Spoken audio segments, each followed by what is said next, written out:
حضرات، الہ العالمین اس نے ہم پر یہ کرم کیا امت محمد پر کہ ان کو سب سے افضل رسول دیا اور ان کے اوپر اپنی کتابوں میں سب سے افضل کتاب نازل کی، وہ کتاب جس میں ہدایت ہے، جس میں شفا ہے، جس میں رحمت ہے، جس میں روشنی ہے۔ اللہ تعالیٰ فرماتا ہے قد جاءکم من اللہ نور وکتاب مبین،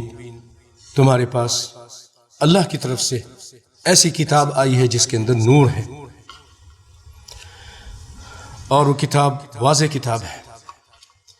اور اللہ تعالیٰ اسی کتاب کے بارے میں فرماتا ہے اور اس کے پڑھنے والوں کے بارے میں فرماتا ہے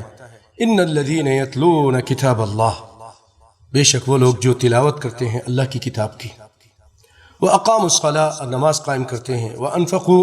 مِمَّا رَزَقْنَاهُمْ، اور خرچ کرتے ہیں اس میں سے جو ہم نے ان کو دیا ہے، سرًا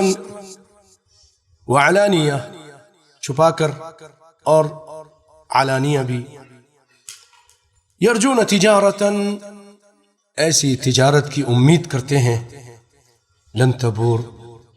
جس کے اندر نقصان نہیں ہے، ہلاکت نہیں ہے۔